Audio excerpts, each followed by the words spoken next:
Good evening, everyone. I call to order the June 10th, 2019 meeting of the Victoria City Council. First order of business is the Pledge of Allegiance. I pledge allegiance to the flag of the United States of America and to the republic for which it stands, one nation, under God, indivisible, with liberty and justice for all. Okay, first item, announcements. Dana? None from staff. Council? Any announcements? Seeing none. Open forum. I don't have any slips. Is anybody want to address the council tonight? Going once, twice? Sold. Can I have a motion to adopt the final agenda? Make a motion to adopt the agenda. Thank you. Second? Second. Thank you. All in favor signify, excuse me. All in favor signify by saying aye. Aye. I assume, I should go back, I'm sorry. I didn't ask for changes in the agenda. Are there any No changes from staff. No changes? All right, so that motion did carry unanimously. Consent agenda. Dana? Thank you, Mayor, members of the council. Staff would like to recommend pulling two items off the consent agenda tonight, both items G and H related to the Laketown 12th final plat and 14th replat of Laketown. They are minor edits due to, or minor edits of the resolution, and so I'll let Pat speak to that briefly. Let's hold off on that until we deal with the rest of the consent agenda. Anything else that needs to be pulled off? Public, council, staff? Okay, can I have a motion to adopt the amended consent agenda? I'll make a motion to adopt the amended consent agenda. Is there a second? Second. Thank you. All in favor of adopting the amended consent agenda signify by saying aye. Aye. All opposed? Okay, we've adopted the amended consent agenda. Dana, G, and H. I'll turn it over to Pat. All right, thank Mayor, you. members of the City Council, good evening. So there are two minor changes that we needed to make to the resolution. Both of those were conditions of approval of the final plat, but since that you're approving the final plats tonight, we had to move those conditions to the recording of the final plat. And those conditions were title commitment, and then the other one was to provide more landscaping along the rear of some property lines. So because the developer wasn't able to do those, complete those conditions by tonight, we just want to move those conditions to the before they record the final plat, which shouldn't be an issue. So basically, this is an administrative delay, if you will. Correct. Okay. Council, if there's no other discussion, can I have a motion to approve consent agenda items G and H? I'll make a motion to approve consent agenda items G and H, Laketown 12th edition and Laketown 14th edition final plat. Thank you. Is there a second? Second. Thank you. All in favor signify by saying aye. Aye. All opposed? That motion carries unanimously. Okay, next item up, 7A, regular agenda. We're going to go through a presentation here of the annual financial audit by Andy Berg of, Andy, for the record, introduce yourself and your role, please. Thank you. Yeah, good evening, Mayor and Council. I'm Andy Berg with Abdoika Myers, the partner on the audit, here to present the 2018 audit results. So what I'll go through tonight is on this slide, I'll cover our audit opinion. Then I'll get into each of the individual funds of the city, starting with your general fund. We'll look at your other governmental funds, your special revenue, capital project, and debt service funds. We'll look at your enterprise funds, so your water, sewer, storm. And then we'll also look at some ratios given over a 4-year period, along with some peer group information, giving you some comparisons to two peer groups. One of them with cities of similar population throughout the state of Minnesota, and then also all cities in Carver County.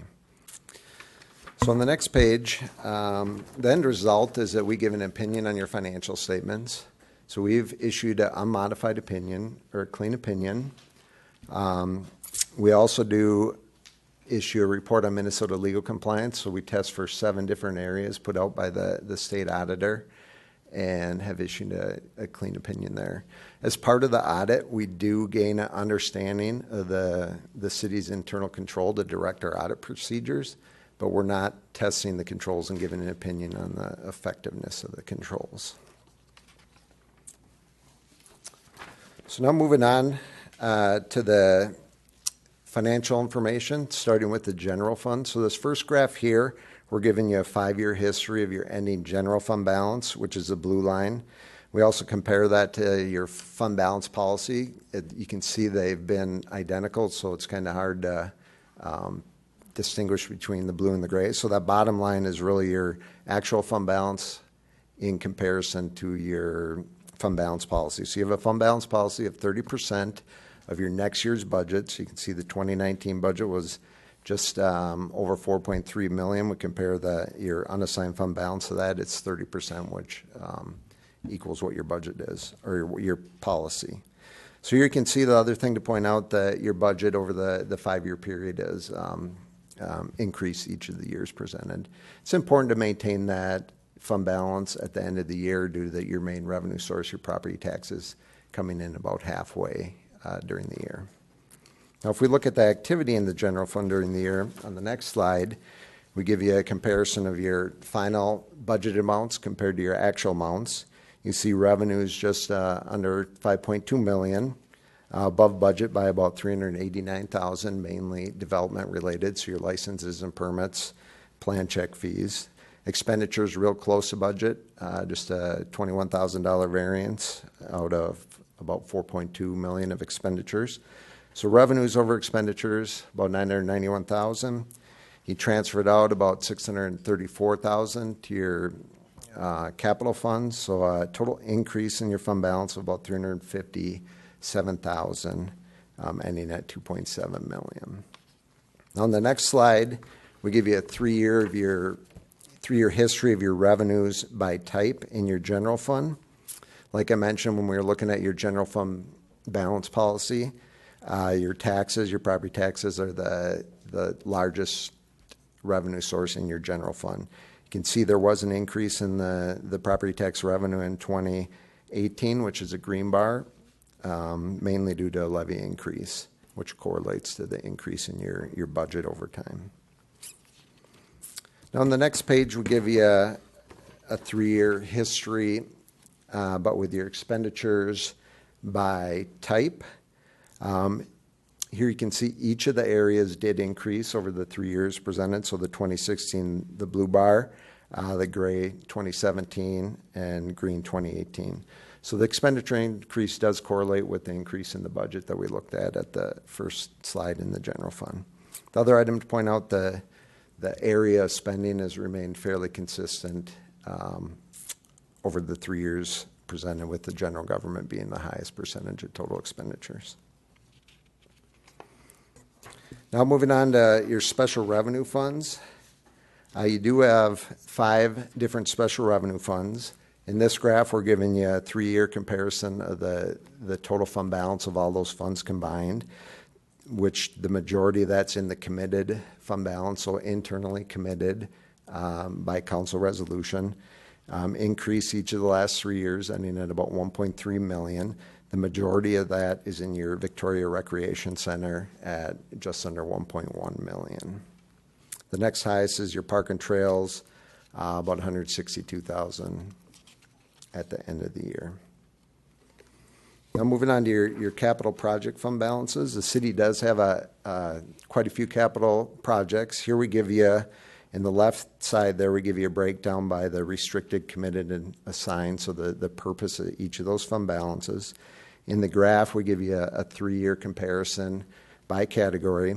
So restricted is externally restricted, such as your TIF funds. Any unspent bond proceeds would be considered in that restricted category. Committed is internally committed by council resolution. Assigned could be, follows your fund balance policy. So again, that's internally assigned for specific purposes. And then the unassigned in this category is a deficit, which is related to your TIF funds, about 355,000. So if we look at the restricted category, you see that did drop in 2018. The biggest part of that is your park development. At the end of the year, you had about $895,000, followed by money set aside or out there restricted for capital improvements, about $643,000. The sign category, total of about $4.1 million of ending fund balance, with the largest internally assigned for downtown redevelopment at $1.7 million, followed by permanent improvement revolving of about $1.3 million. Now, the next set of funds are your debt service funds. Here we list all the different debt service funds and the outstanding bonds. Also give you a ending cash balance and total assets. All these bonds are being paid back with a combination of taxes and assessments, so we recommend the city continue to monitor those revenue sources coming in so you'll meet your principal and interest payments.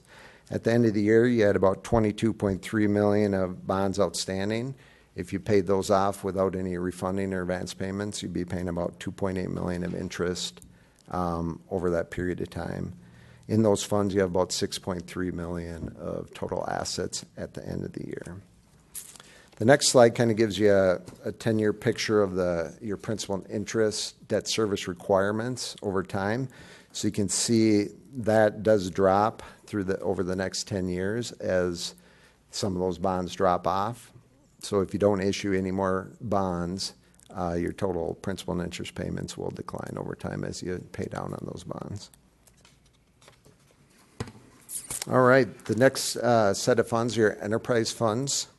So for each of these funds, we give you a cash flow from operations graph on the top and also give you a cash balance graph. So starting with the water fund, your cash generated from operations is the difference between the blue, which is your cash receipts, and the gray, your cash disbursements from operating. So you see each of the years you did generate cash from operations. You do have principal and interest payments in this fund, so the total cash generated didn't fully cover the principal and interest payments, but with the connection fees received, you were able to cover that debt service plus increase your cash balance. So in the bottom graph, you'll see the cash increased to about $2.6 million at the end of 2018 compared to $2.4 million at the end of 2017. Now that the red line there is a minimum amount that the city has set aside to do. We do list a calculation there, basically 25% of expenditures and 100% of planned capital projects. Now you'll see that the red line did jump up significantly in 2018. There's about $3 million of capital projects in the 2019 budget that may or may not happen, may or may not be funded with bonds outstanding. But that number is included in there, and I think that's important to know.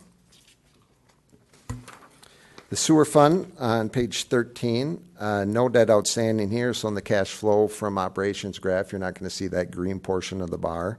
But like the water fund, you have generated cash flows from operations each of the years, plus collection of the connection fees has allowed that cash balance to increase at about $1.8 million at the end of 2018, up from $1.4 million. And like the water fund, the red line, that minimum target balance did significantly increase, about $2.2 million of capital projects in your 2019 budget, again, depending if those happen and how they're financed. On the next slide, the Stormwater Management Fund. Here you can see in 2017 and 2018, you did generate cash flows from operations. The cash receipts has increased over the last 3 years.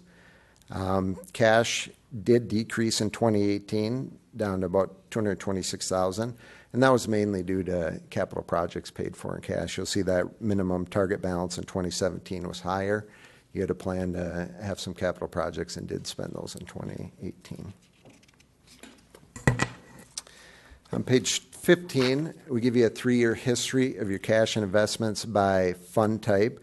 So this is the total cash of the city. It's broken down by all those different categories of funds we talked about, starting at the bottom, your general fund, the blue, your capital project funds, the red, your special revenue, the green, your debt service, the purple, and then your enterprise funds, the blue. Fairly consistent in total from 2017 to 2018 at about $16.9 million.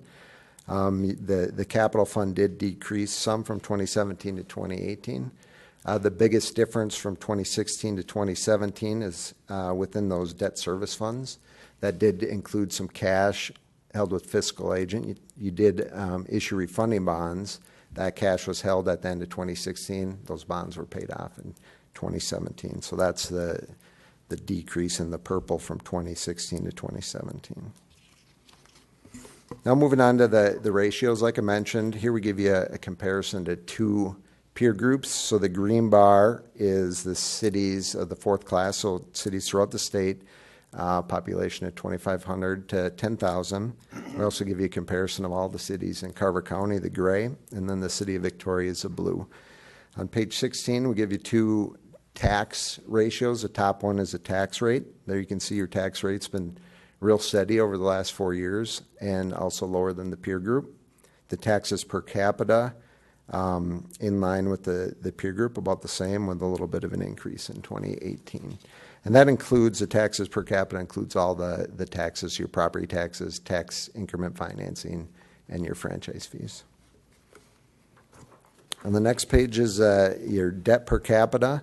You can see in 2016 when you issued some debt, that number went up. And as you've been paying down, that number has been decreasing. There you're higher than the peer group in the green, but lower than the peer group within this county. On the next page, a couple expenditure-related ratios. The top one's your current expenditures. So this covers all your governmental funds, your general fund, special revenue, capital projects. So you can see fairly consistent, increasing over time like we saw with your budget, but below the peer group. Your capital expenditures, that's going to vary depending on the type of projects you have going on. You'll see in 2016 there was a jump there which correlates to that debt per capita too, so you issued some debt to finance some projects. And then on page 19, we give you an expenditure and revenue by type graphs. Here we're giving you a comparison of the City of Victoria's 2018 numbers to the peer group's 2017. Obviously, all the 2018 peer group numbers aren't in, so we use 2017. In both these graphs, the thing I'd point out is that your area of spending as a percentage correlates favorably with the other cities, and your revenue sources too. You can see the one area in the revenue, the intergovernmental. You can see you're fairly low where you don't receive any local government aid, where a lot of the cities in that peer group, the green, throughout the state, some of the cities further out from the metro receive significant amounts of local government aid. And then the last ratio is with the water fund, similar to that cash flow from operations graph we're looking at. So anything over 100% here would indicate that you're generating sufficient cash flows from operations to cover your principal and interest payments.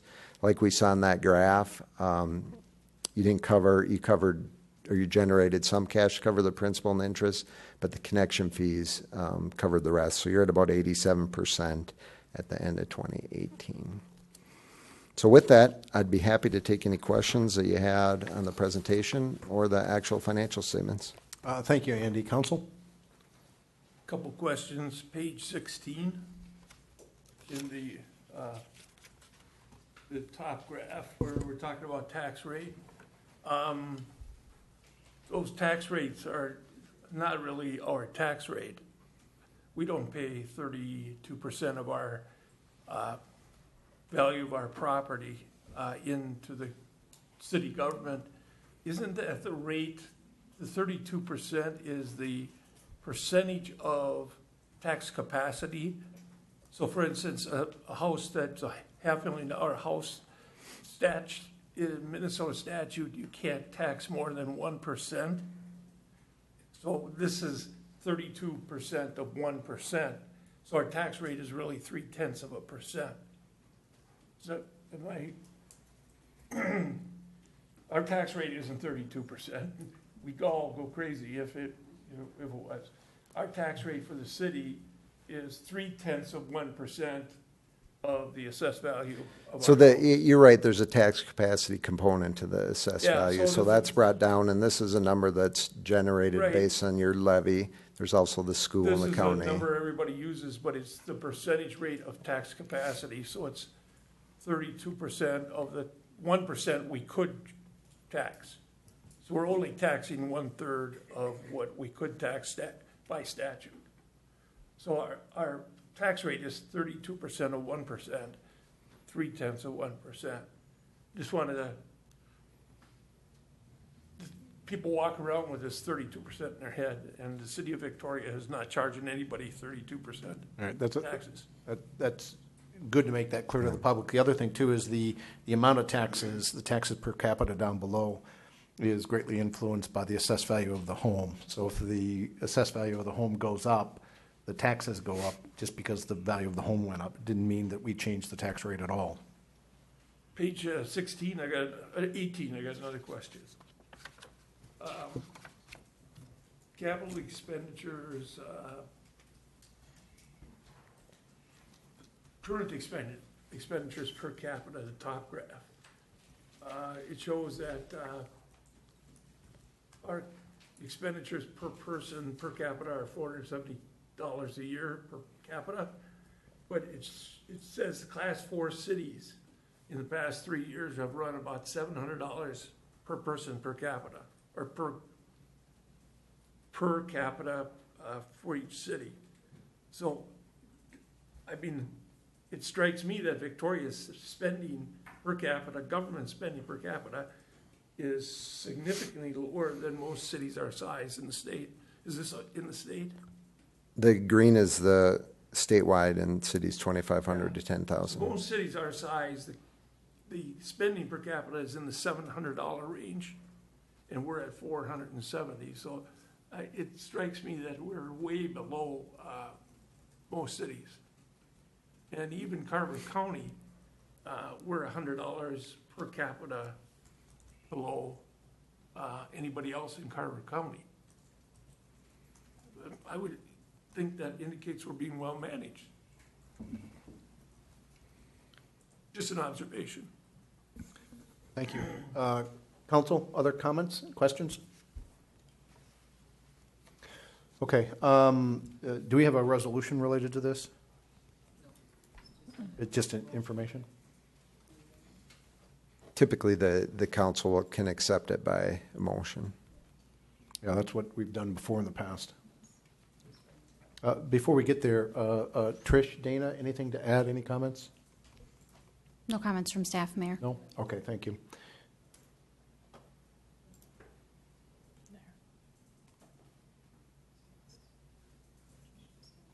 Oh, it's not there? It's a motion to accept the 2018 auditor's report as submitted. Thank you. Can I have that motion? I'll make the motion to accept the 2018 audit report as submitted. Thank you. Is there a second? Second. Thank you. All in favor signify by saying aye. Aye. All opposed? Motion carries unanimously. Thank you, Andy. Thank you. Yep. I did. Mr. Gregory. All right, thanks. Thanks. Okay, that was a 7A. The next item is 7B, the Arboretum Area Transportation Plan. Kara? Good evening, Mayor and members of the City Council. This item is on your agenda relative to the Arboretum Area Transportation Plan. Just by way of reference, the study location includes Highway 5 from Highway 41 all the way to County Road 11 by Dairy Queen. So big area of Highway 5, and then Rolling Acres Road from Highway 5 to Highway 7, and then 82nd Street from Bavaria Road to Highway 41. So covers a fairly large geographical area across the city, and I'm going to say it again because I'll probably say it every time this comes up. There is a link to the project website from the city's website where you can sign up to receive email alerts. I would highly recommend that everyone do that in the whole city, but most certainly interested participants sign up to receive that information. The Stakeholder Advisory Committee is one piece of the public engagement process for this project. So there's going to be many opportunities for the public to participate. This is just one of them. But the other opportunities for public engagement will include subgroup area meetings, sub-area group meetings. So as an example, residents around Rolling Acres Road will have our own set of meetings that folks in that neighborhood can come in to talk about the project.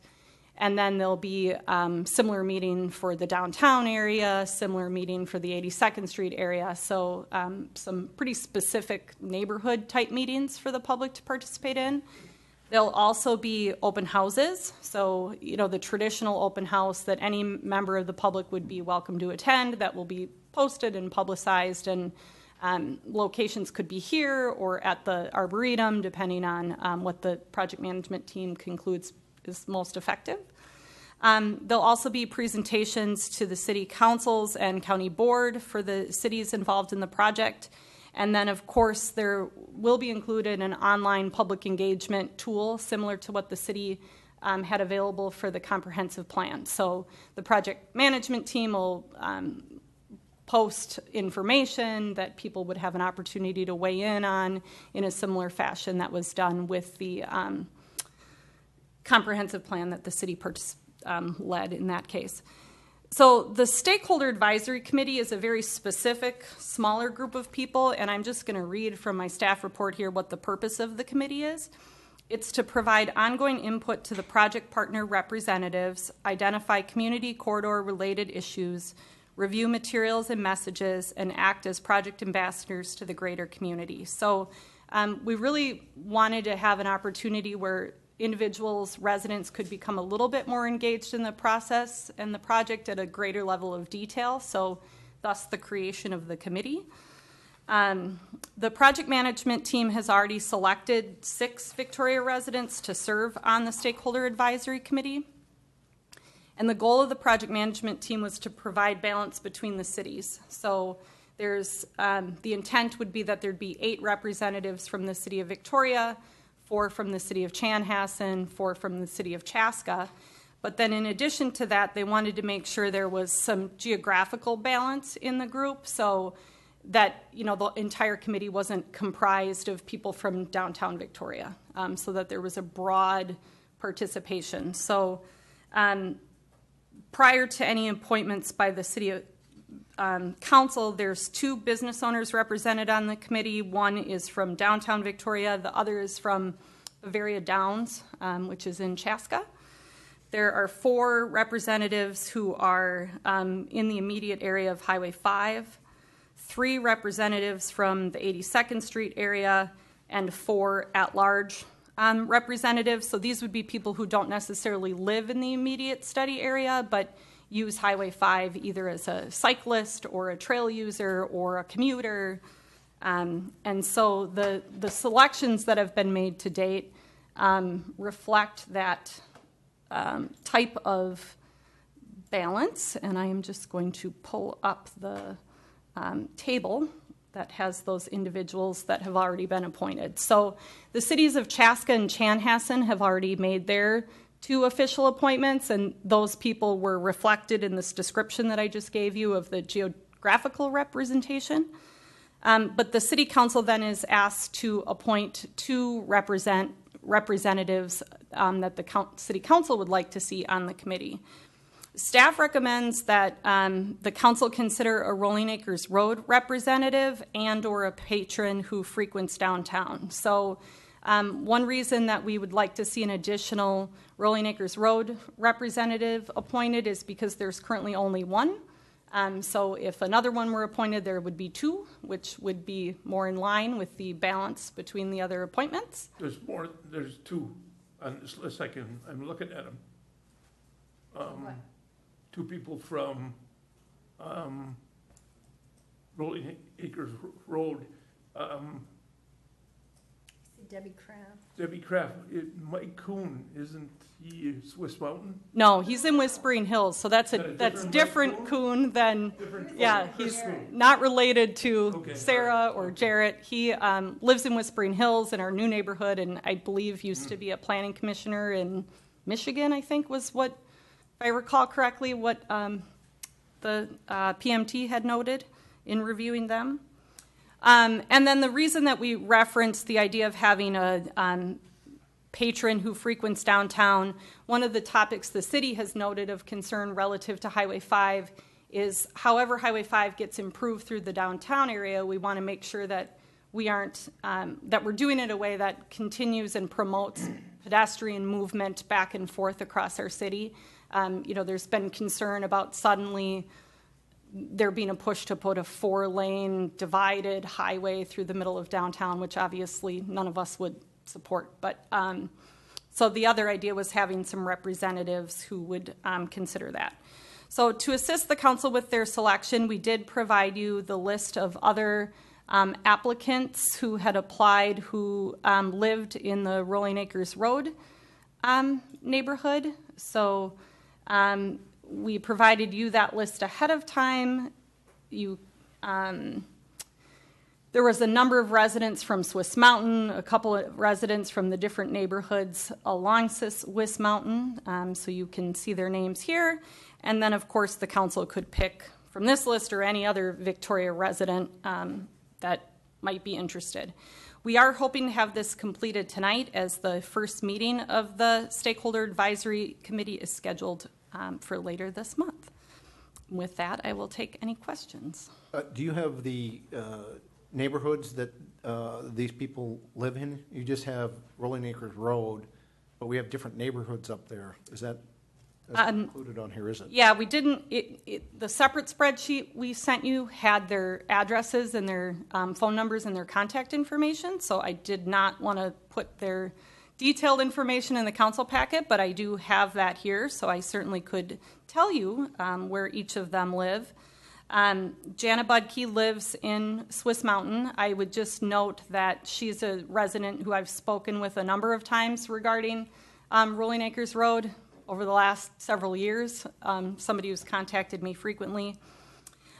So she lives on Interlochen in Swiss Mountain. Paul Carlson lives on St. Moritz in Swiss Mountain. Erica and John Hunter live just west of Rolling Acres Road on Highway 5, so pretty close to the intersection. I think the first house, I could check GIS to confirm that. Amy Mortensen is also in the Swiss Mountain neighborhood. She is on the HOA board. Aaron Paradise lives on Tamarack Trail, as does Jeremy Quinn. That's the Overlook neighborhood, so that smaller neighborhood between Swiss Mountain and the Arboretum, which I can show you where that all is, because you probably don't all have all of the neighborhood names memorized in the same way I might. So this is the Overlook neighborhood, so where Jeremy Quinn and Aaron Paradise would be. Sarah Kuhn, I believe you all know Sarah Kuhn. She is also in Swiss Mountain.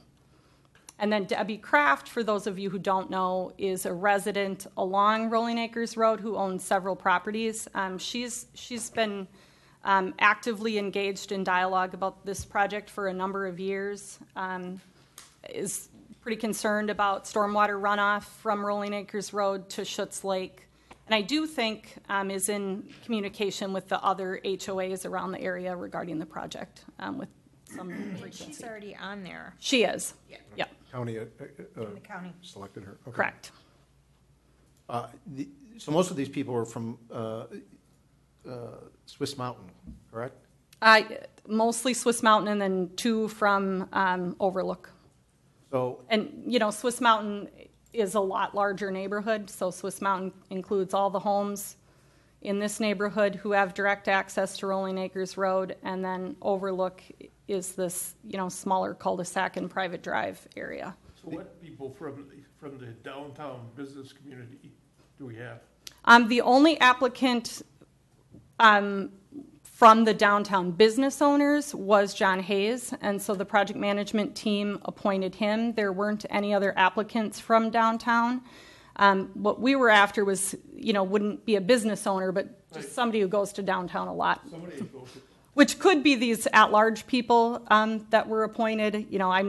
I don't personally know Cynthia Canner or Kendra Latau or Mike Kuhn, so they may be people who frequently go downtown, but that was just the other area we felt like if the council was looking for advice on who else to consider, it might be somebody like that. But we didn't have any specific applicants that came in through the application process that we knew to be that type of a person. Can you go back to the list for a moment? Surely. Well, how do we pick which one? We only Well- need two, right? Correct. We need two? So I'm almost sure, can anybody confirm, doesn't Deb, who unfortunately couldn't make it tonight, doesn't she live in Swiss Mountain? No. Giron, or Kirklocken, yeah. Is Kirklocken up there? So she's not from that area? No, So we're picking two from this list? Uh-huh. I would recommend or suggest to the council, I think I saw in here where we've got two different neighborhoods, the Interlochen, which is Aaron and Jeremy. Aaron heads up the HOA for Overlook, and didn't I see an HOA from Swiss Mountain also in here? yeah, Amy Mortensen Yeah, Amy Mortensen. was listed herself as a HOA member from Swiss Mountain. All right, well, I assume that's accurate. So I would suggest to the council that we want to diversify the representation. If we've got two HOA board members for the two big neighborhoods, we would select one of each. Since they represent the HOA, they can speak for their community or for their neighborhood. That way I'm assuming they have neighborhood meetings and they can get input and bring that to this advisory. Council, what are your thoughts? What are the two HOA members? So- Amy Mortensen for Swiss Mountain, and it looks like Aaron Paradise heads up, I don't know. The resident Overlook, For Overlook, yeah. which is just south of Swiss Mountain. It's the next neighborhood over. I spoke with Erica Hunter. She lives right on Highway 5. It's actually, I think it's about four houses west of the intersection. She's very excited. She would Oh. love to be on the task force. She, I think, giving a little bit diversity. We've already have one person from Rolling Acres Road area, which is Debbie Kraft, and then if selecting. I spoke with Amy as well. She would enjoy to be on there. She is a member of the HOA board, but We only get Erica- two though, right? Erica Hunter lives right on Highway 5. I think has a little bit different perspective of the area than just folks that live on Rolling Acres Road. Yeah, I have no objections to that. I'd like to split it up so we can get as much of the city represented as possible. And Swiss Mountain's the biggest neighborhood up there. I don't want to slight the other neighborhoods or the single homes, but the reality is we only get two. Right. So, Do we have to take in consideration their availability as well? Or no? well, I'm assuming they're all available for this, given that I see. Do we have any did anyone get on this list that is on Bavaria and 82nd/County Road 18? We have a county representative there. Yeah. Who's We had that? two, didn't we? Yeah, One's from Chaska, one's from Whoops, Victoria. just clicked on the wrong one. Too many lists. Can we just bring them up side by side, or? That would be a lot easier, wouldn't it? Jamie Cronell lives in that area. And Kara, And who else? And then Kara Thome, she's a Chaska resident, so she's on the Chaska side of the line of 82nd Street. But that's why the PMT ended up with two here, so that there was one from Victoria and one from Chaska. Right, because Victoria only has like 3 homes up there. It's only like a quarter of a mile. It's very Yeah. short. yeah. So, this Chaska resident, Karen McCauley, is also on 82nd Street West, so there's really already 3 that are in that area. So That's why we suggested the city council consider somebody in Rolling Acres Road so that there was more than one Rolling Acres Road rep. Or on Highway 5. I agree with, do we have 4 on Highway 5? Oh, we do. Not from Victoria, though.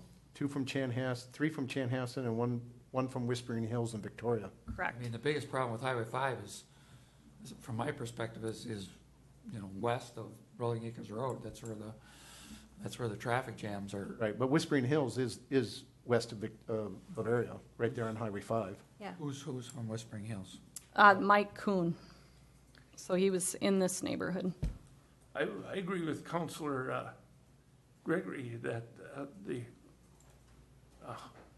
Erica Hunter would be, she's in a very fast-moving place there. The traffic is buzzing by her.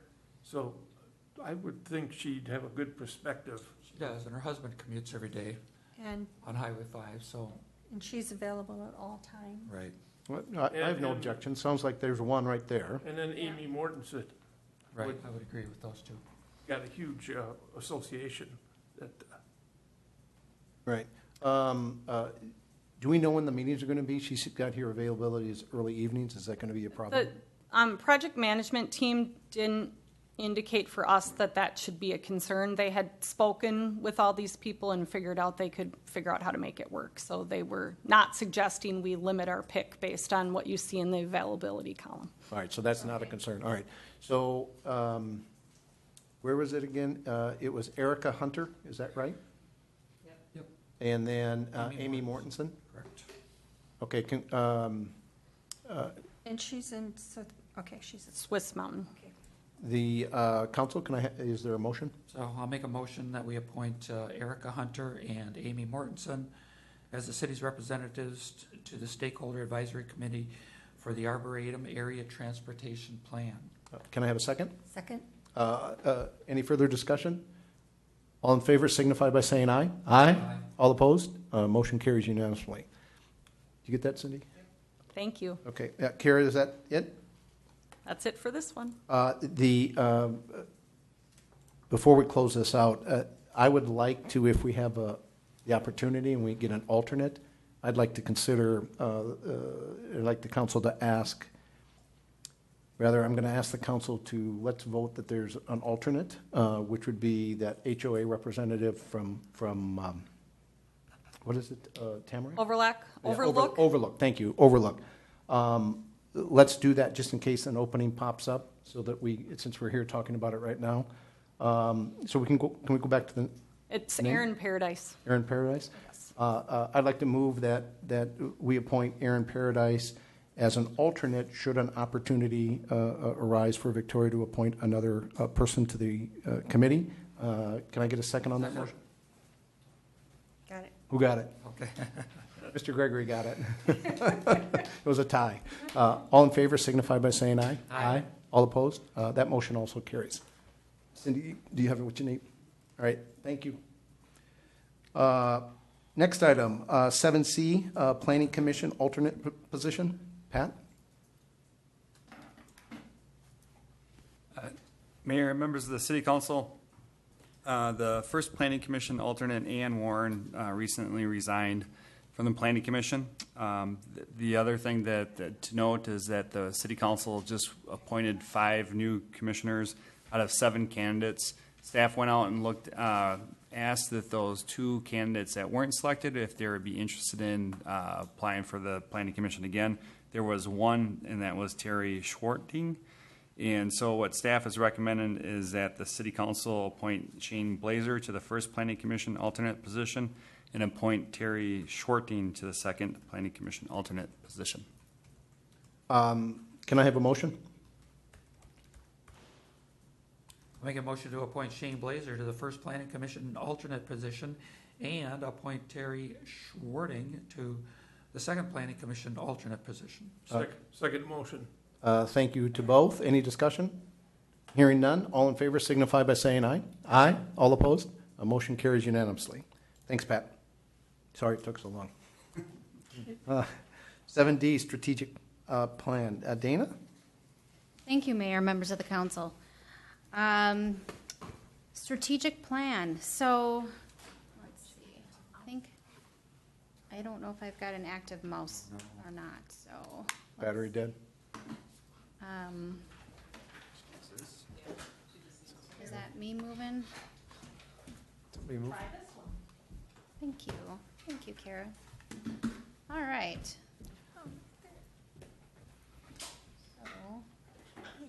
Okay, now we're rolling. So, in April of this year, we spent 2 days, so all members of the city council as well as department heads connected to talk strategic planning, and that was held over April 25th and April 27th, April 25th and April 27th of 2019. So over the 2 days, we talked about current issues, future trends, our aspirations, organizational goals, priorities, objectives, and the goal was to establish clear strategic direction for the city over the next 2 years. So with that,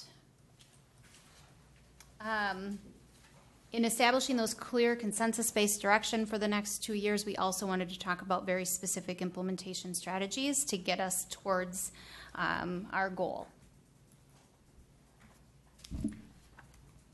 4 strategic objectives. Those are statements that identify and describe the specific actions or activities that we're looking to accomplish over the next 2 years. Were identified by the group, so council and staff, and those were to expand and enhance our local economy, adopt guiding principles, build infrastructure, and diversify housing. Based on that information for each of those strategic objectives, we then identified a number of actions to work into a 2-year action plan. So the work would start now in 2019, and this would carry us through the end of 2020. For each strategic objective then, so for each of those 4, we've then assigned those action items to individuals who are responsible or have some sort of related interest in that related discipline. And those individuals will actually determine the steps and the timelines, and that was what is in your agenda packets as part of the draft strategic plan. It included a work plan that identified all the specific action steps, the assigned responsible individual or individuals, and a proposed timeline. So that work plan is essentially a to-do list.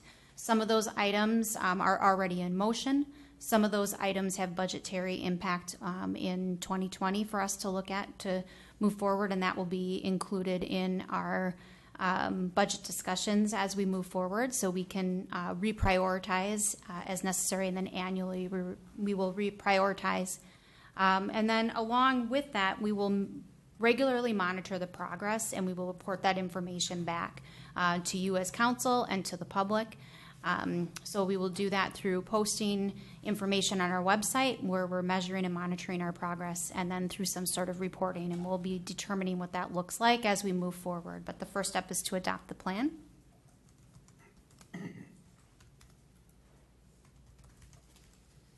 So with that, we just, there's, for anybody, and so for the public who's watching us tonight or later when streaming, in the agenda packet is the specific draft report that talks about the details of all the strategic objectives, the things that we talked about to get us there, and then the related action plans and the proposed work plan. So all that information is detailed in the packet. This is just to provide a high-level overview of what that process was and how we'll report back.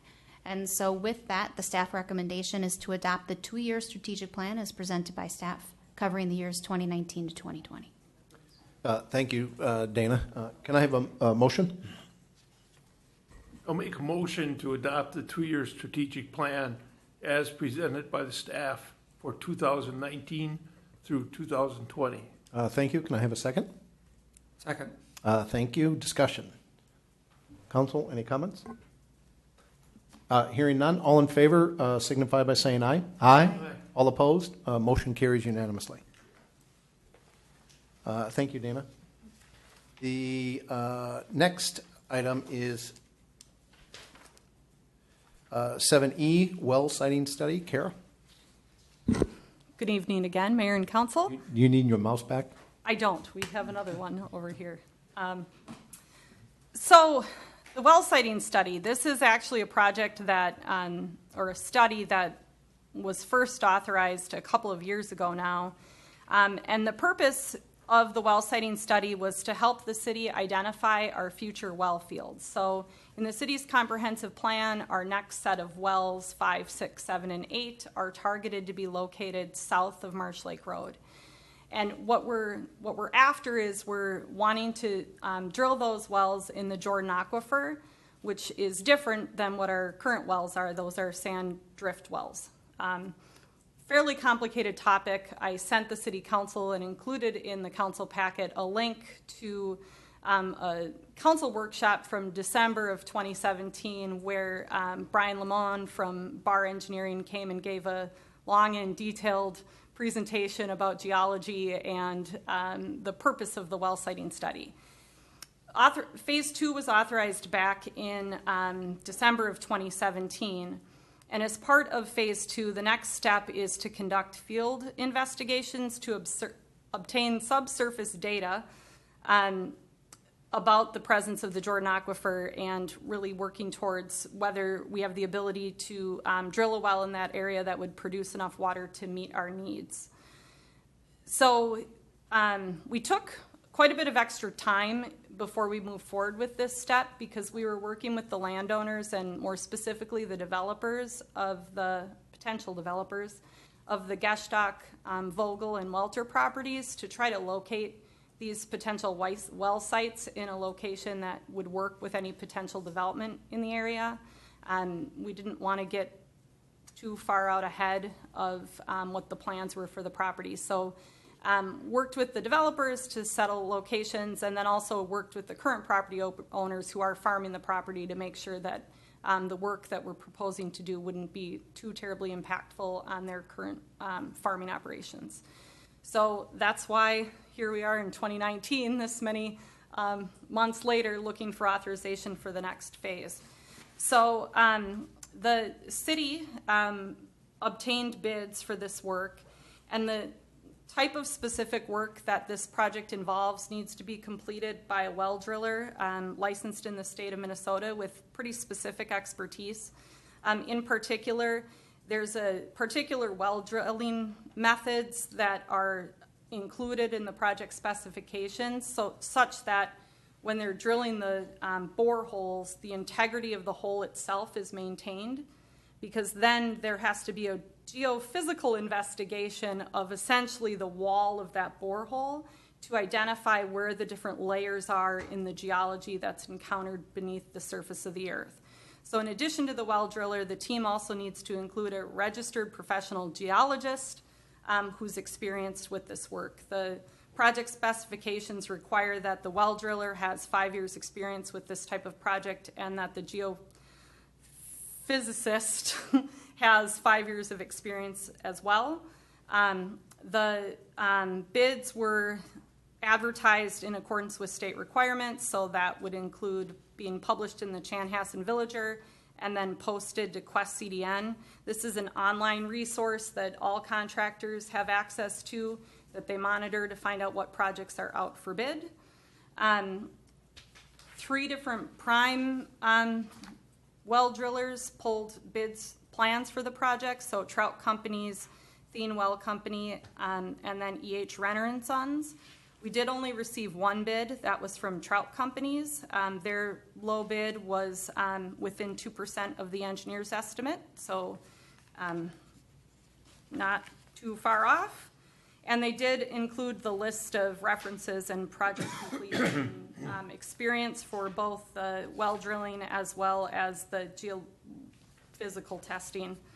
And from my understanding with talking with Bar, it sounds like the other 2 well drillers declined to submit because they have enough work on their plate right now relative to the project timeline. And the project schedule right now would have this work completed yet this summer. And the intention is that we need to keep working towards well number 5, because as the developments south of Marsh Lake Road start moving forward, assuming they move forward towards construction, we are going to need additional water supply in order to serve those homes. That was the first part of the workshop that I sent you a link to, but, essentially, as we develop to the south, we will need additional water supply to serve those homes based on its distance from our existing well field. So with that, staff would recommend that the city council, I'll get there, approve a resolution accepting bid and awarding a contract for the well siting study phase 2 borings, but certainly I would do my best to answer any questions, provided they aren't super technical about geology. All right, thank you, Kara. The council, can I have a motion, please? I'll make a motion to approve a resolution accepting bids and awarding a contract for a well siting study, phase 2 borings. Thank you. Can I have a second? Second. Discussion. Kara, I'm a little nervous on this. It's interesting. Today I was at a regional mayor's meeting in downtown Minneapolis, and some of the mayors there were talking about the fact that they're having trouble getting people to respond to bids that their cities have put out because of the booming economy and problem with getting staff. They're kind of overloaded, if you will. It sounds like we ran into that here. What kind of assurance can we give the Victoria residents and the public here? You said it was a low bid. It's also the high bid because it's the only bid, right? I did hear that it's within 2% of the estimated cost. Are we sure that we're getting good value here for the taxpayers? Or are we really comfortable that this single bid, they clearly sound that they're qualified, but is this a good value? Do we need to maybe decline this and go out for bid again? Any thoughts?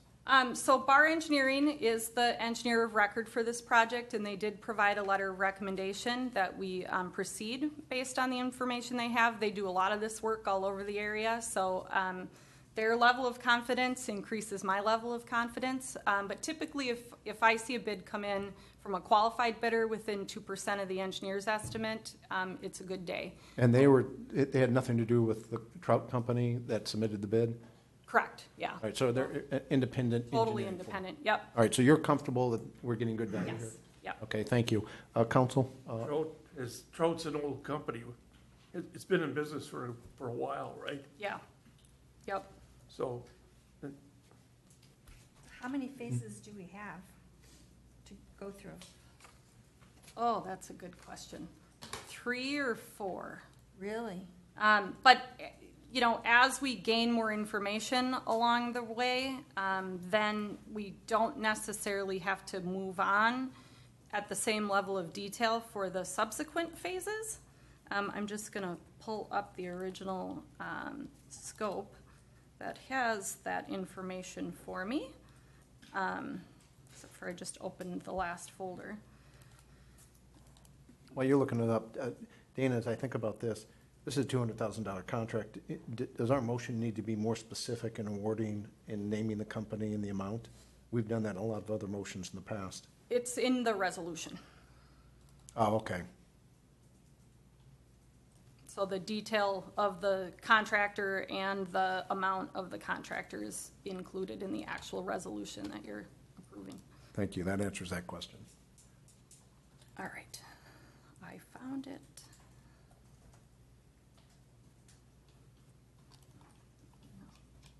I found a slideshow that has a whole bunch of slides.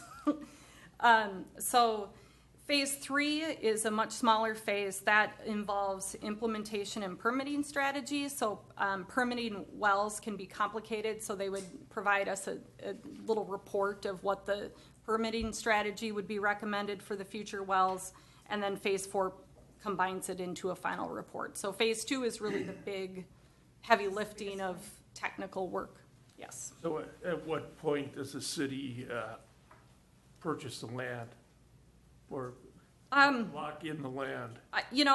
Our intent would be to continue to move forward in conjunction with development. So these well sites are relatively small in terms of their impact on the development. So in the concepts that have been generated thus far, the wells have just been shown in a small location that would be deeded to the city as a city-owned outlot through the development process. if we don't have any developers and we still want to proceed with well number 5 for some reason, then we would have to look at the potential purchase of property in order to move that ahead. And what we'd be looking at as these next 2 phases come through would be, what's the schedule? Wells don't necessarily get drilled and become operational overnight, so how much activity could we have happen in terms of occupied homes south of Marsh Lake Road before we would not be able to issue building permits? What does that timeline look like compared to the timeline to get the well permitted and operational? So that's information we'll be dialing in as we continue to move forward. All right, thank you. But we first need to make sure we have water. All right. For the public's benefit, can we bring up the resolution so they can see it? Council, additional comments, questions? Are we at all getting ahead of ourselves? I'm hearing that there is some reluctance from the developers from the Geshdock property and the Welter property to kind of pull back a little bit and maybe not move forward. What? Is that?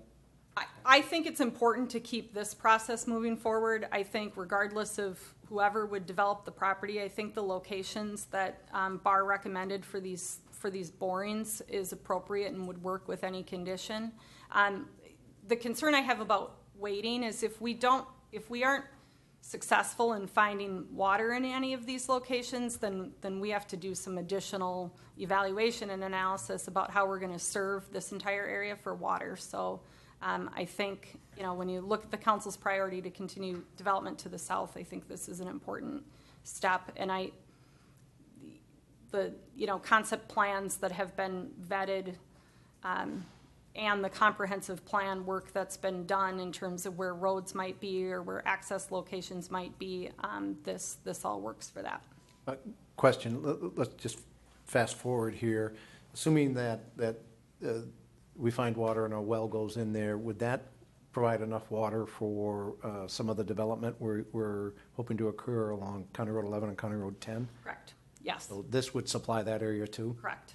Yep. So even if there's something happens with these housing developments that may or may not happen, we would still need this for that commercial? Correct. This well and the lift station South Area Utility Extension project that we are nearing the end of final design on. Got it. One final question. If we go forward with this, even if we don't put the well in, this study is good for a period of time. So Forever. Unless the geology below the ground changes. So are you expecting any earthquakes or volcanoes in the I near don't future? think so. So we're pretty. Although there was one in Cleveland, apparently. All right. So even if nothing happens on those other developments we talked about, we wouldn't have to do this again. Correct. Yes, this data is valuable for you for all development south of Marsh Lake Road forever and ever. Got it. Council, further comments, questions? No, okay. Okay, we have a valid motion. Seeing no further discussion, all in favor of the motion signify by saying aye. Aye. All opposed? Motion carries unanimously. Thank you, Kara. Next item, F, mini pumper purchase. Say that 3 times really fast. You want a clicker? I'll go with this. Andrew, I think everybody knows who you are, but just for the record. Yeah. Good evening, Mayor, Council. Andrew Hager, Fire Chief of the City. So tonight I'm here to present our 2020 fire apparatus replacement plan to you. So I'll give you a quick walkthrough here what that looks like. This does not appear to be working. We have more problems with mice at City Hall. There we go. The clicker right. needs a battery change, too. Does that work? No, they just put something in, and they just turned it on. Okay, so the first piece of apparatus that we're talking about is a 1985 Ford 3D fire engine. So this was purchased new by the city in 1985 for about $115,000. At the time it was built, it was structured for a single operation vehicle only. It's strictly set up to run fire calls. It's not a multi-purpose vehicle for running medicals, car accidents, anything like that. Some significant safety concerns with this style of fire apparatus. So again, as I mentioned, this was built in 1985. In 1991, NFPA, which is the National Fire Protection Association, which provides governing language on standards on how these trucks are built, essentially outlawed the building of an open cab fire apparatus, which you'll see here. So if you see in the back cab seating area of this truck, it's open. Provides no protection to occupants in the event of a significant crash. Also a horrible design in Minnesota. When it's 20 below, that's the last place you want to be sitting driving down the highway. So A little chilly? yeah, so some safety concerns with that. It's just lacking some new technology that some of the newer trucks have with foam capabilities, bottle storage for air cylinders. Just looking ahead, if this truck was to be kept and maintained by the city, we'd be looking at some significant financial investments in seat belts. It only has lap belts. It doesn't have shoulder belts. The pump will need some work and emergency lighting, and we're estimating some of those expenditures could approach $20,000. This left the station for fire incidents in last year 4 times. So this is our 3rd vehicle out of the station on an engine deployment. So pretty rare that it actually goes out. So sticking significant amount of money into it is not really worth it. We're not really in the need for a 3rd full-blown engine like this today or within the next 10 years. With our mutual aid responses and help that we get from neighboring cities, it just doesn't pay to keep some apparatus like this around for any longer. So if we bump onto the next one.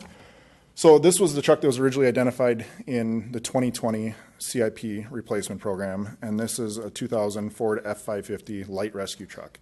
Again, this is a single operation vehicle, only intended for use on medical calls.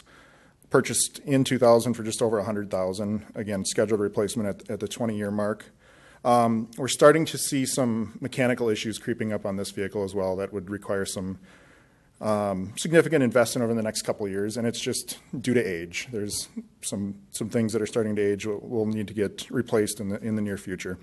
This left the station 137 times last year on emergency calls, so significantly more use than the first truck. So what we're proposing is we would replace both of those trucks with one single vehicle, and it would be a multi-purpose response vehicle, so it'd be able to respond to fire incidents, rescue incidents, EMS incidents.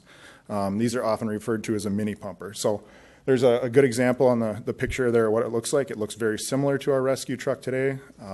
It's got a pump, water capabilities, and all that kind of stuff, just on a smaller scale, not a full-blown engine. So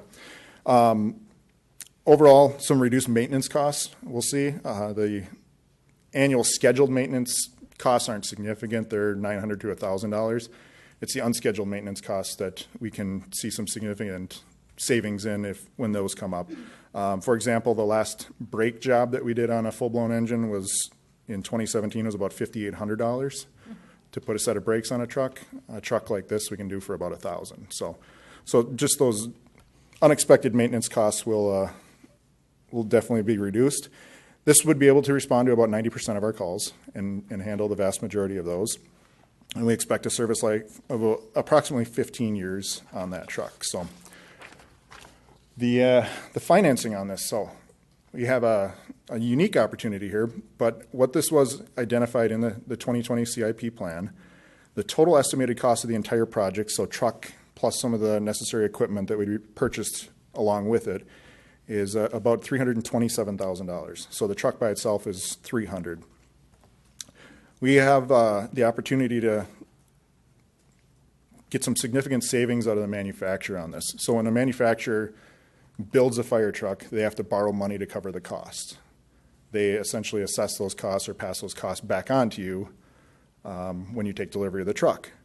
They offer basically a prepayment program where if you pay the entire amount or any amount that you choose up front, they will return the interest back to you instead of the bank. So they're essentially using us as their bank to finance a project. So interest rate right now on this is 0.5% per month, and it's compounding. And we're expecting this would be a year out before we take delivery. So a year out at 0.5% a month is a 6% return on the $300,000, which works out to approximately $17,000. So that number could vary if the truck gets delivered a little bit quicker or it takes longer. That number can move. But for comparison, we're earning 1.5% in our CIP account today. So in order to fund this project, we would request that the operating transfer to the fire department CIP account be accelerated in 2019 and 2020. And I will show you why on the next couple slides here. So on the left-hand side of the slide, you'll see the project budget, so the mini pumper and a tool mounting allowance. So that allows the manufacturer to put some of our equipment, build mounting brackets and stuff like that in. So there's an allowance built in there. We won't necessarily use all that, but it's kind of built in, so there's not any unexpected costs throughout the project. A radio, some extrication equipment, and a bumper. So that total project, as I mentioned, was $327,000. On the right-hand side, you'll see our CIP account today is sitting at about $439,000. Our SCBA purchase, which was approved earlier this year, is just getting wrapped up, and the final invoices are starting to roll in for that. So we'll take about $229,000 out of that count, which leaves us with about $209,000. The 2019 operating transfer has not gone in yet. Typically, that's December when you guys make that transfer. So we would be asking that get accelerated, potentially at the next meeting. That's $100,000, and that would move the available fund balance to just shy of $310,000, which would allow us to cover the purchase of the truck. Just this will give you a kind of a snapshot of the cash flow, where we stand today to where we would end 2020. And again, that CIP, the 2019 and the 2020 CIP numbers are factored in there to come out a little bit early. So the 2021 would have to get bumped up as well, just to buy some of the additional equipment to get the truck outfitted before we take delivery. Once we take delivery of that truck, we're estimating, as I mentioned, about $17,000 in interest costs being returned to us. And then the sale of the 2 existing fire apparatus, we're guessing right now, just some very preliminary conversations we've had with some vendors, we could get approximately $20,000 between the 2 trucks on resale value. So. And then the next slide here, what you'll see is a cost savings. So ordering this truck in 2019 versus 2020, ultimately the total project cost, if we do a 2019 payment, is $290,000 versus about $308,000. So again, we're looking at just over $17,000 in savings by providing the a prepayment amount. So with that, I will take any questions.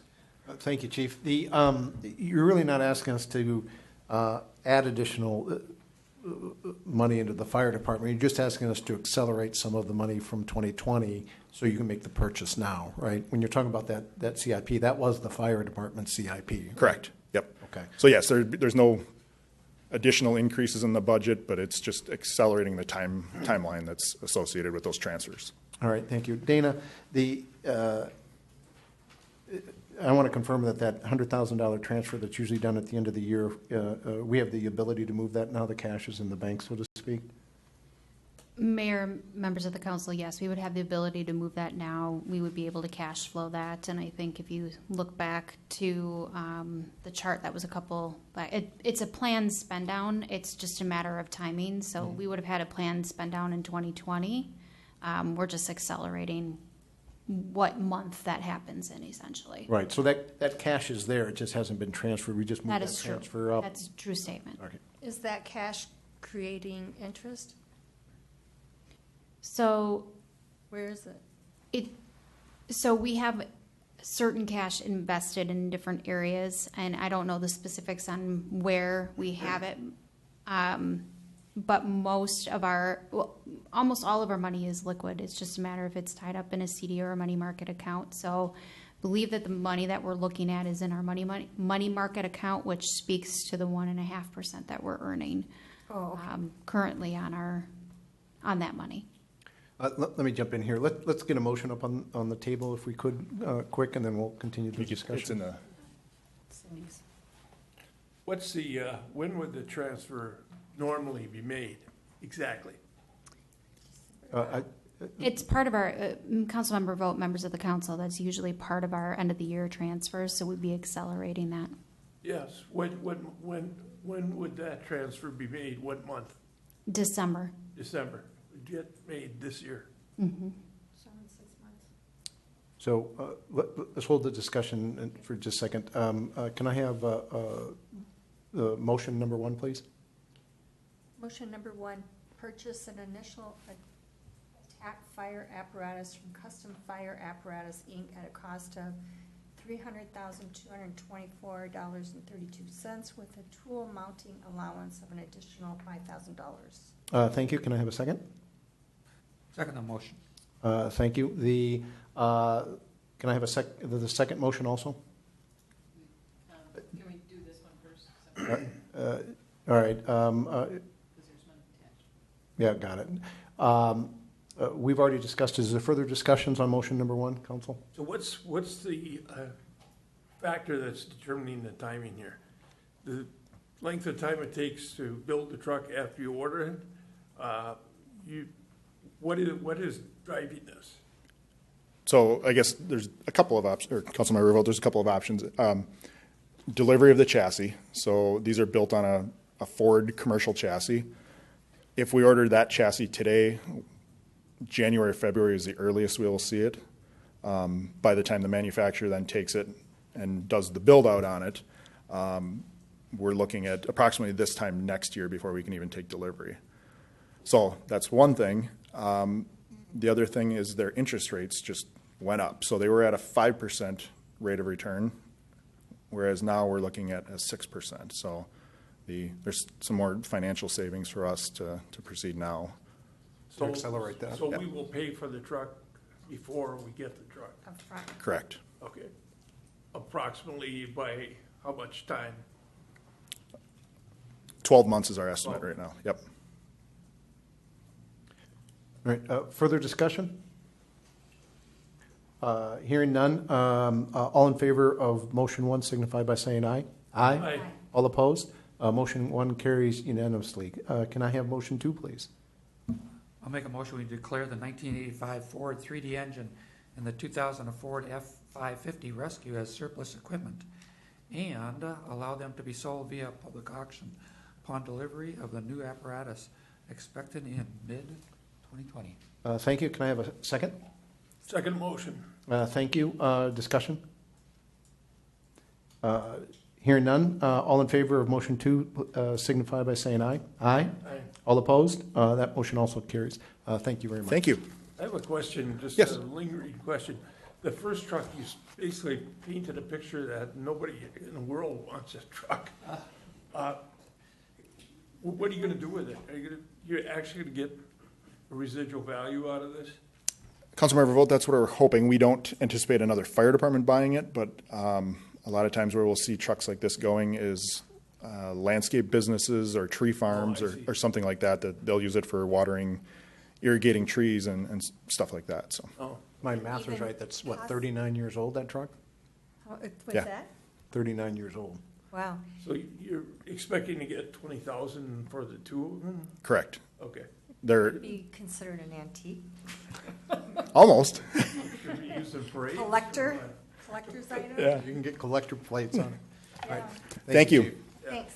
The next item, our roundtable. Dana, I believe this is yours. Thank you, Mayor, members of the council. So roundtable, this is an opportunity for staff, for you as council members, to bring items forward for direction for staff, quick discussion. That wasn't on the printed agenda and is not set to come to you on a future meetings list. And so with that, this is part of our new agenda format. So I just wanted to clarify for the public who may not know what roundtable is.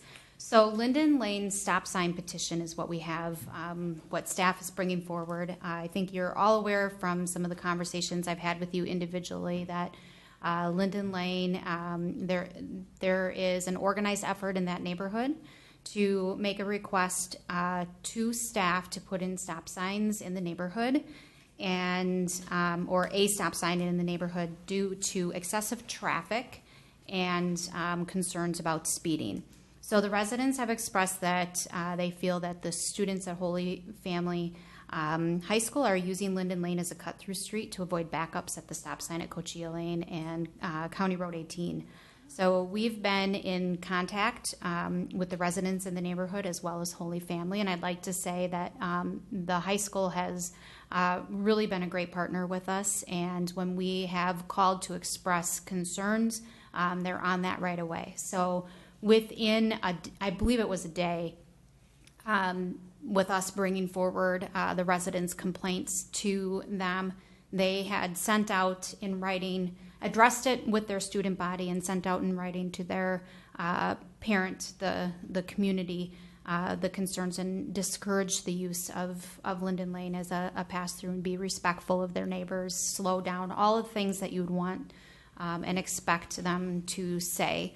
And also our sheriff liaison did go and address these same concerns at a student body, all student body meeting. So that has been done.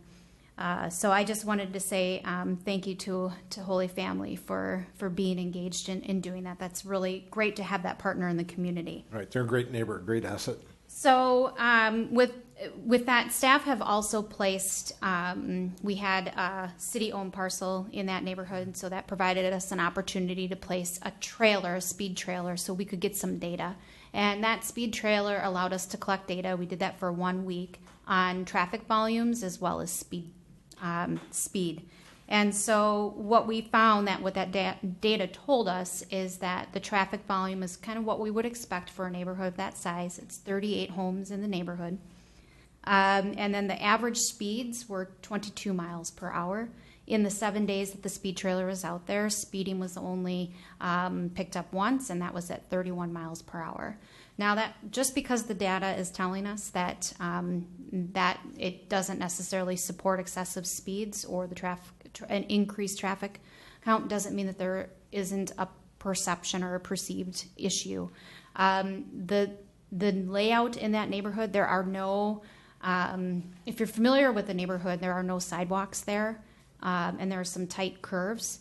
And there are trees that are planted very closely up to the streetway. So it makes seeing vehicles very difficult for the families that are there, and that we've heard from have expressed concerns with kids playing in the neighborhood, being able to see and hear traffic coming. So there certainly is a perceived issue with that. So we have a city policy that says if 50% of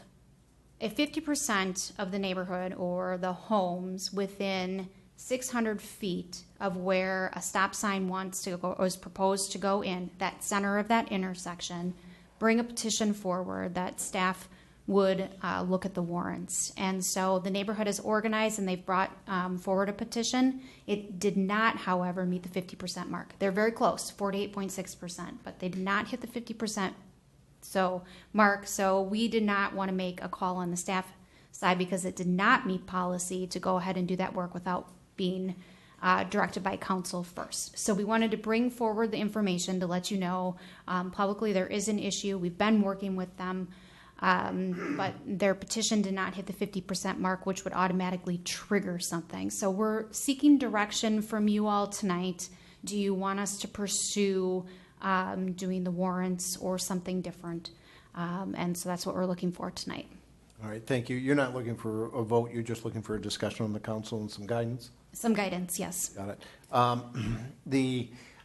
I want to compare and contrast this to the stop sign request that we got for the neighborhoods just on the north side of Marsh Lake Road. Kara, correct me if I'm wrong, but if I remember correctly, in both of those cases, those neighborhoods, nearly 100% of the homes signed the petition for those stop signs. And these is, again, like this scenario, is dealing just with city streets. So this is strictly a city issue. Is that correct?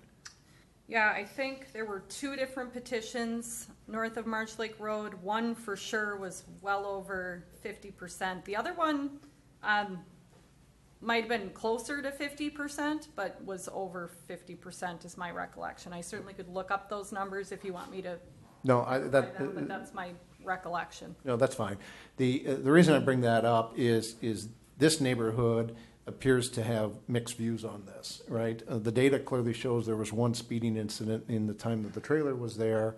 To me, at the end of the day, I think if the neighborhood, if half the people in the neighborhood say, we want this stop sign, and it's a city street, and there's nothing that prevents us, I don't think we should spend time doing warrants, but just do what the residents want, if they have the majority of the residents on board. A stop sign doesn't really cost us anything. That said, they didn't get there with this, so I don't know whether they spoke to everybody in the neighborhood or they did speak to them and people just don't agree with this stop sign. So, I don't want to spend a lot of time on warrants, assuming that this is a city-only decision. What does a warrant take in terms of staff time or cost? Is it expensive? It's probably would take me less than an hour. Oh, so this is not it's not like having to do an Just engineering the policy study? says that that's when I do it. The Got it. policy, so if it came in at 51%, if the resident who's coordinating this had one more signature, the policy would dictate that I just do that and schedule it for an official council vote. I should note that it's not entirely clear to me if the people who didn't sign are opposed or just Weren't contacted? weren't contacted. In the communication I had with the resident I was dealing with over the weekend, she, what I note when I review the people who signed, there weren't any from up on River Birch Court. So she may have not just gone to door on all of River Birch Court, thinking that she had enough. And I said to her at this point it was scheduled for roundtable, and at 48.6%, the council may say just go ahead and do the warrants. It's not a lot of work. So. All right, yeah, in that case, I don't mind doing the warrants. To me, warrants meant some sort of an engineering study that cost the city a bunch of money. It's for the type of condition that this would apply for that warrant analysis. It's analysis that I would do myself, and I just have to measure some things and look at some conditions, and then I report my findings to the council. If it meets those warrants, then it would be like the stop sign on Quamaclet, where it was just in the consent agenda with the resolution. If it doesn't meet warrants, then the council would need to make a decision if you would want to proceed, even though it doesn't meet the policy warrants. So Exactly where do they request a stop sign? Right. Thank you. That the was the next specific petition came in for the intersection of Chestnut and Linden. That's what I thought. People had talked about requesting them at all three locations, but the only petition that was received was for Chestnut and Linden. Would that be like a three-way stop is what they're requesting? Correct. Okay. Council, thoughts? Curious about the timing. Now that school is out for the summer, I would like to compare and contrast the volumes from when school was in to now that school is out, just to see if it really is students going through there. Yeah, the speed trailer is scheduled to be in another neighborhood next week or the week after, but we certainly could bring it back here to look at the volumes after school being out. And the thing about the speed data is that it's also intended to encourage people to drive slower. So it's always hard to know, are people driving slower because they're seeing it. Yeah. And so they're slowing down, which is, the primary purpose of the trailer is to educate the public about how fast they're driving and educate neighbors about how fast the cars that are driving by them are going. It's a, primarily educational tool, but it does provide some actual information. Go ahead. Is there a way that we could do stop signs that actually have those? They could be, solar so that it records their speed flashing? So those are standalone signs. You obviously wouldn't put it at a stop sign because the car is supposed to be stopping at the stop sign and So well below the speed limit. Speed limit sign? Yeah, so we have those on 86th Street currently, one on either end, that are permanently installed, that are solar Is operated. this something that we could just do when we start putting in speed signs? There's a cost associated with it, so it would be something that the council would want to budget for and have a criteria for under what conditions you would install them. I do know the residents on Marsh Lake Road, when that road gets improved, would like to see one permanently on that road as part of any project. And if you were to ask me right now what the cost is off the top of my head, it's not coming to me. I would have to get back to you with that. information. Although I think that's worthy of a discussion for some of the larger roads, I'm not sure that this road would, that's a best use for that kind of a sign. But who knows? It does sound interesting, though, if we, to your point, if we bring the speed trailer back, even if that tamps down the speed, the counts should tell us whether or not it's school-related. And the counts, Dana, when we spoke, you said 600 a day, pretty typical for a neighborhood street? Is that right? Yeah, it's what we would expect to see. I think they were just right around 600, 642 is the number that jumps. It's a lot lower than that. Well, I can look it up. So, Council, I'm fine with any suggestions you may bring up. I'm thinking what Judy suggested is we bring the monitor back again, the trailer, get some counts to see if the counts are significantly different than when school was in. And at the same time, maybe we can talk to the organizers of the petition and see if whether or not they just didn't talk to the rest of the neighborhood, or whether in fact there's opposition. Yep. Because if the rest of the neighborhood, if there's a majority of people in the neighborhood that wants stop signs put in there, and I think it becomes much easier for us to decide. How many houses in the neighborhood? 38. 38. So 3% is nothing. So, Right, it's one more house, really. Right, it's one more house. So, Yeah. just to clarify, so we collected data over a week. It was 642 vehicles over 7 days. I know how to count.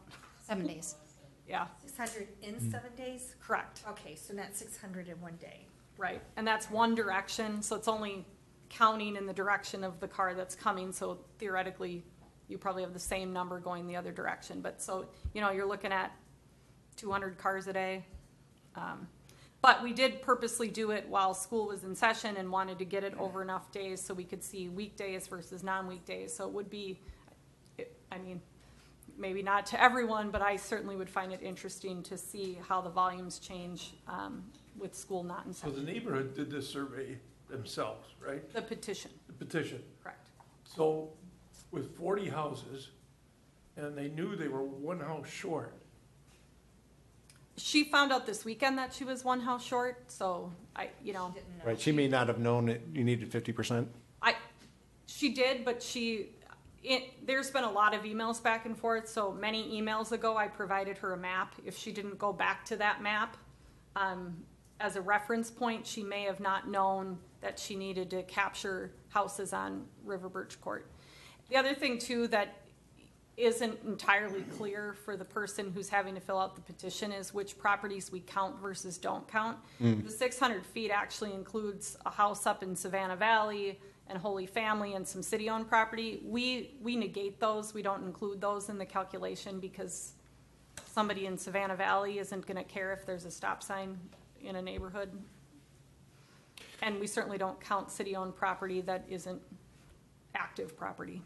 So, this is so close, I wouldn't be opposed to putting it in, but I'd like to know whether or not people just weren't aware and didn't sign, or whether in fact they didn't sign because they don't want the stop signs. Well, and we certainly could complete the warrants and then look at sending a letter. It isn't that many letters to the residents to tell them which council meeting we're going to schedule it for, so that if there is opposition out They there, can come in and speak. you could hear from them.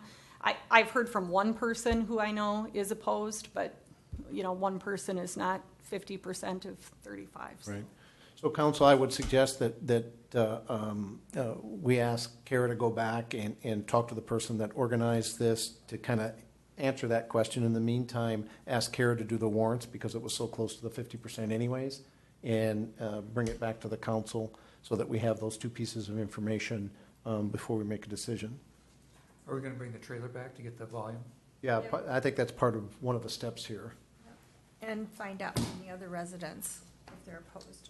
Yeah, I just want to make sure that we don't approve it, that this other 50%, I just want to know whether or not they want it or they don't want it. And I think that should affect our decision here. So, council, any other comments, guidance, thoughts? No? Okay, Kara, do you have what you need? Yeah, thank you. All right, thank you. Next section, reports. Bob? Mayor, I have nothing, thank you. Yeah, Dana? Mayor, members of the council, thank you. I do have a brief report on the 13 and a half acres, and so I'm happy to go now or wait for the rest of you to do your reports first. It's whatever the pleasure of the council is. Go ahead. Okay, thank you. So just a brief update for you in more just to kind of go back and do a timeline for the public's benefit. So on May 30th, staff received terms from the development team that we've been currently working with on the development of the 13 and a half acre property, otherwise known as Downtown West, so just west of downtown here. And that information or those terms were to be used for staff to help us draft a development agreement for the development of this property. So on June 3rd, the city had as you all know, that was last Monday, a special meeting to discuss high-level deal points related to those terms, and then get some direction from council on continuing to pursue that development agreement, and then we specifically talked about an LCDA grant, so Livable Communities Development Grant with Met Council that could be associated with this project, and we would be identifying that as infrastructure. So with respect to the grant, the application deadline is July 1st, and that would need to be done in conjunction with the developer, ideally with the development agreement in place to score enough points to be considered for the grant.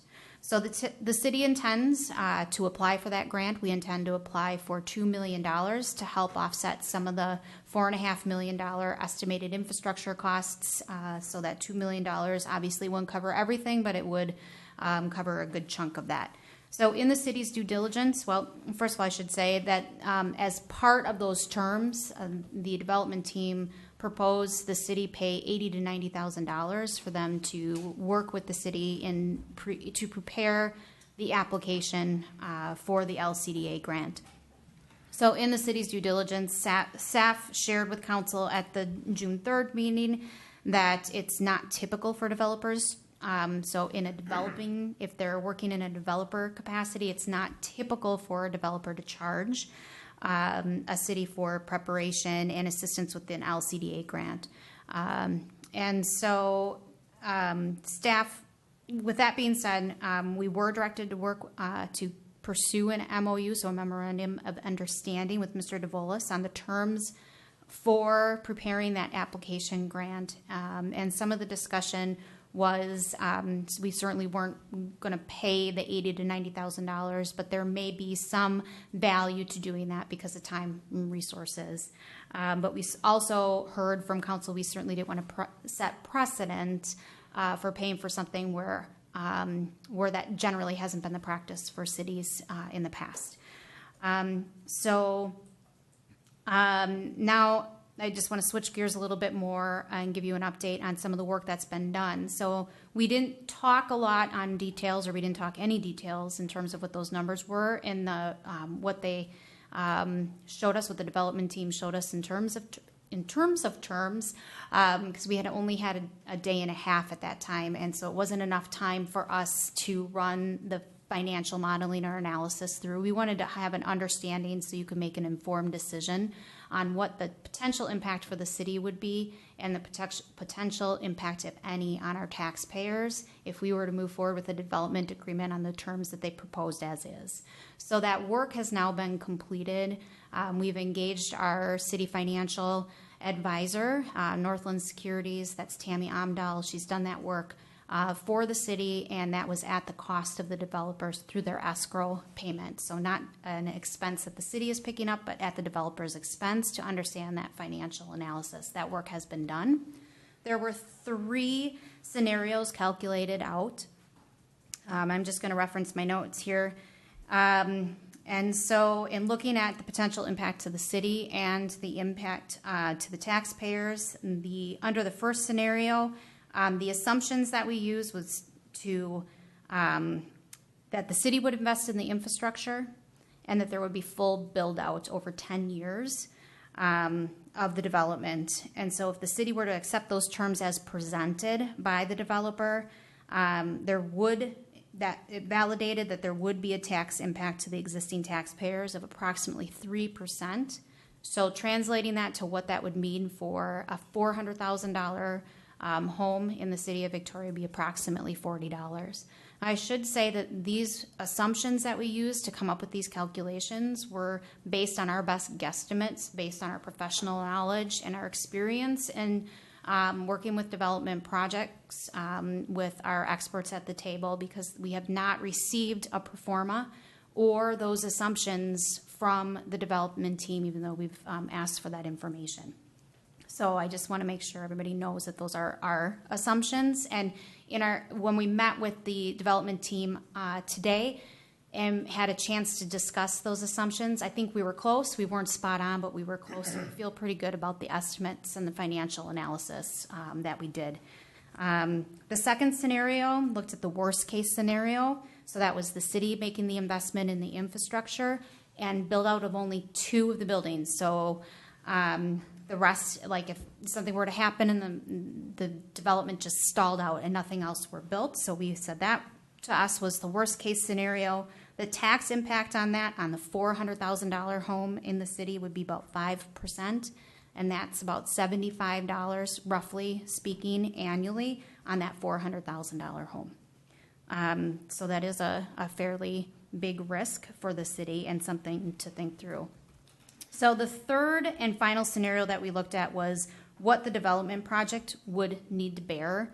And so what would we need to get out of the project to not have a cost impact on the city taxpayer, on our existing taxpayer today? And that's where I would classify our conversation as being productive. And we had really good dialogue, and but we're still quite a ways. There's quite a big spread there.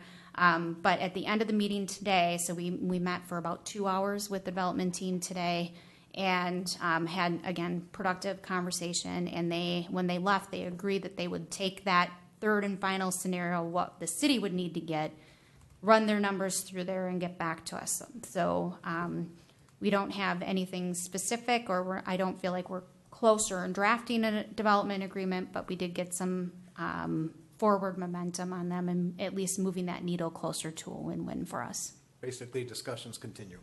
Discussions continue. Okay. Thank you. Anything else? Nothing from staff.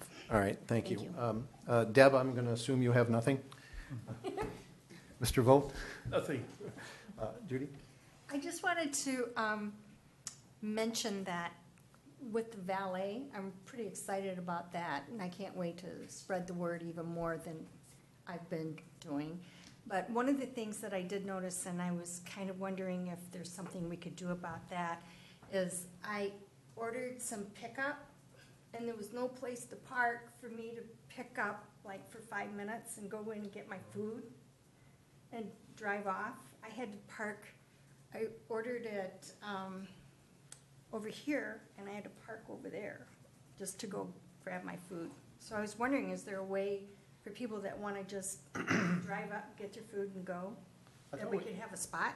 I thought we had a couple, or at least one 15-minute spot. There's one 15-minute spot. It's right in front of the School of Wise. It's for coffee, essentially, in the morning. They requested it at one point. Okay, because that's where I was, but I didn't see anything open. It may have been full. So was the valet service working? I was there Saturday night, and it didn't look like there was any valet service. I didn't know where I was there Friday night, and I didn't see them. I haven't had a chance to call them. I usually call them to find out how they did the following weekend. There wasn't anything going on Saturday night. Okay, I'll call them and find out. Okay. All right. Yeah. Anything else, Judy? Nope. Mr. Gregory? Nope, nothing. Just one thing real quick. I've spoken before about some of the work that we did with the watershed in Three Rivers Park as far as dredging, which has helped alleviate flooding in the Zumber neighborhood. Some folks asked me what that cost the city. Just as a point of reference, the city of Victoria didn't pay anything for that. That was all paid for by the watershed. And actually, I'm sorry, Three Rivers Park, because it's their land. So for those that were curious, the city didn't cost us anything to get that done. And that's all I have at this point. Can I have a motion for adjournment? A motion that we adjourn this meeting. Second. Thank you both. All in favor signify by saying aye. Aye. All opposed? We are adjourned. Thank you.